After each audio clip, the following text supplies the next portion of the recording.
En este capítulo vamos a hacer una breve introducción a la persistencia de objetos con JDBC y MySQL. La persistencia en informática de modo técnico se refiere a la propiedad de los datos para que estos sobrevivan de alguna manera. La idea es conseguir que nuestros objetos se mantengan en el sistema aunque cerremos la aplicación y la volvamos a cargar. Para conseguir eso necesitaremos almacenar los objetos de alguna manera, en bases de datos, archivos, donde sea. En este caso lo que vamos a utilizar es una base de datos.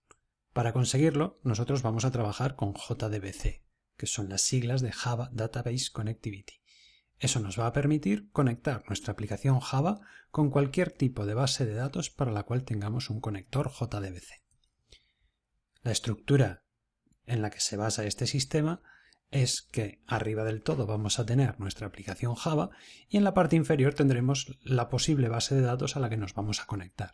En medio tenemos los diferentes mecanismos de JDBC, incluida un API que vamos a poder utilizar, un gestor de drivers y los drivers específicos que se encargan de comunicarse con cada tipo específico de base de datos.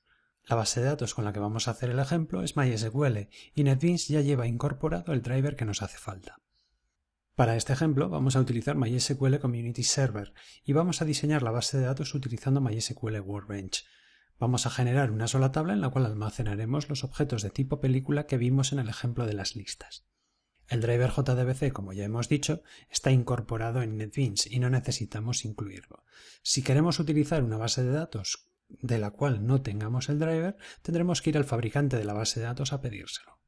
La secuencia de trabajo en general será conectarnos con la base de datos, hacer las consultas, inserciones, borrados, etcétera que queramos hacer y por último cerrar esa conexión con la base de datos desde nuestro programa. Vamos a verlo en un ejemplo. Lo primero que necesitamos es una base de datos que poder utilizar.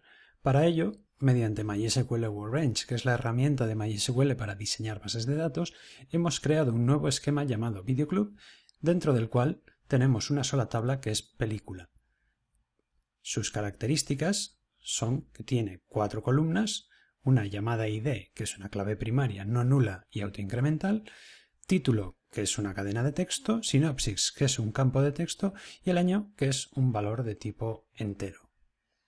Además, tiene una serie de inserts preconstruidas que se ejecutarán cuando hagamos la ingeniería hacia adelante con MySQL Workbench. Eso nos permitirá tener ya datos de ejemplo dentro de la base de datos. Para conseguir que este esquema se cargue en la base de datos, vamos a utilizar una característica que es el Forward Engineer de MySQL Workbench. Lo que va a hacer es, partiendo de nuestro esquema, generar la tabla correspondiente en la base de datos. Hacemos clic. Lo primero que tenemos que hacer es rellenar los datos correctos para la conexión, el host, el puerto y el usuario. Si la base de datos tiene contraseña, nos la pedirá. Hacemos clic en continuar. Y lo siguiente que necesitamos es marcar las opciones de lo que queremos que haga MySQL Workbench. Vamos a marcarle las dos primeras, que borre los objetos antes de hacer las creates y que borre las posibles bases de datos que tengan el mismo nombre. Mucho cuidado con estas opciones si estáis utilizando un servidor compartido. Podéis borrar las tablas de otros. Por último, hay que acordarse de marcar la opción de generar las inserts para que los datos de ejemplo entren en la tabla. Vamos a continuar, dejamos seleccionado que exporte las tablas de MySQL y damos a continuar. Lo siguiente que nos muestra es el script de SQL que se va a ejecutar contra la base de datos. Ya podemos dar a continuar y si nuestras credenciales son correctas, MySQL Workbench lanzará ese script contra la base de datos y ya tendremos generada la tabla con sus datos. Ya podemos cerrar MySQL Workbench y volver a NetBeans para ver cómo accedemos a esta información. Este es el ejemplo de NetBeans en el cual lo primero que nos encontramos es que tenemos dos clases, la clase principal y la clase película. Vamos a echar un vistazo a la clase película. En ella estamos modelando los datos que después vamos a almacenar en MySQL, el ID, el título, la sinopsis y el año. Además, hemos encapsulado los diferentes campos, título, sinopsis, año, y hemos generado el método toString. Esta última sección está generada automáticamente partiendo de las propiedades de la clase. Si queremos volver a generarla, Solo tenemos que hacer clic con el botón derecho, insertar código y pedirle que queremos generar el método toString. Hacemos clic y nos muestra qué campos queremos incluir dentro de toString. Por ejemplo, podemos incluir el ID, el título, no incluir la sinopsis e incluir el año. Lo que hace es generarnos un método con el nombre toString que está sobreescribiendo ese método desde la clase Object y devolvernos una cadena de texto con los datos que contiene nuestro objeto. Eso después nos permitirá visualizar el contenido del objeto de forma sencilla. El resto del programa lo que hace es conectarse a la base de datos, hacer una consulta, recuperar todos los registros que hay en la tabla y mostrarlos. Veamos cómo. Lo primero es cargar el driver correcto para la base de datos que vamos a utilizar. En este caso es el driver MySQL JDBC. Lo siguiente es definir los datos de conexión que vamos a utilizar. En nuestro caso, el usuario, la contraseña y la URL o cadena de conexión. Es importante tener claro lo que estamos poniendo aquí. Estamos diciéndole que vamos a utilizar una cadena de conexión de MySQL, que la máquina a la que nos vamos a conectar es localhost, que el puerto al que nos conectamos es el puerto por defecto, el 3306, y que la base de datos que vamos a utilizar en este caso se llama Videoclub. Estos datos nos los tendrá que proporcionar o bien nuestro administrador de sistemas o tendremos que buscarlos en la base de datos concreta que estemos utilizando. Para conectar, lo único que tenemos que hacer es pedir que un objeto especial llamado Driver Manager obtenga una conexión con esas credenciales, ¿vale? Y que nos devuelva una referencia a esa conexión. Este objeto nos va a permitir comunicarnos con la base de datos. Si todo va bien, ya tenemos disponible la conexión. En caso de que no vaya bien, se disparará una excepción y acabaremos en este catch de por aquí abajo.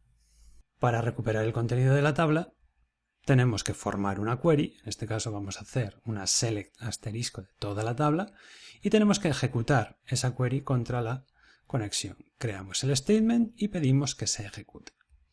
Al final, en resultado, vamos a tener lo que se conoce como un result set. Es un objeto que contiene las filas de lo que nos ha devuelto la select. Vamos a poder recorrer ese result set y obtener los diferentes datos que tengan dentro. El result set lo recorreremos, como vamos a ver ahora, fila por fila. Para guardar los datos de ese result set, lo que vamos a hacer es crear un linked list al que hemos llamado lista y en el cual vamos a almacenar objetos de tipo película. Para recorrer el result set, lo que tenemos que hacer es llamar, cada vez que queramos avanzar a una fila, a next. Este bucle lo que va a hacer es ir llamando a resultado.next siempre y cuando tengamos datos dentro de el result set. En el momento en que el result set deje de tener información, se nos acaben las filas a procesar, seguiremos adelante. ¿Qué hacemos dentro? Generamos un objeto película y vamos fijando cada una de sus propiedades partiendo de lo que obtenemos de la base de datos. Pedimos al result set que nos devuelva un campo concreto convertido al tipo de dato que a nosotros nos interesa. Si es un int, pediremos getInt. Si es una cadena de texto, pediremos getString, etc. Cuando ya tengamos ese objeto P completamente rellenado, lo añadimos al linked list y continuamos. Por último, vamos a mostrar el linked list en pantalla. Estamos utilizando una estructura del for que hasta ahora no había aparecido. Estamos recorriendo la colección lista utilizando como referencia de trabajo la variable p. Este for lo que va a hacer es, por cada elemento de la lista, situar en la variable p cada uno de los objetos a medida que vaya avanzando por cada una de las posiciones de la lista. En otros lenguajes a este for se le llama for each. Además, esta línea, system.out.println, se está aprovechando del método toString que antes hemos definido. Directamente le estamos pasando la referencia p y esto va a provocar que el objeto p sea convertido a un string a través del método toString que nosotros hemos creado. Por último, cerramos la conexión y ya hemos terminado. Si probamos el programa, nos vamos a encontrar con un problema, y es que no tenemos disponible el driver MySQL correcto. ¿Por qué no? Porque no lo hemos añadido a nuestro proyecto. En las librerías de nuestro proyecto solamente tenemos las librerías del API de Java 1.8. Para que el proyecto funcione correctamente tenemos que añadir una nueva librería. De esta lista tenemos que seleccionar el driver MySQL para JDBC. Una vez que la hayamos añadido, quedará como referencia de nuestro proyecto y ya podemos lanzar el programa. Si todo está correcto, veremos el contenido de la tabla.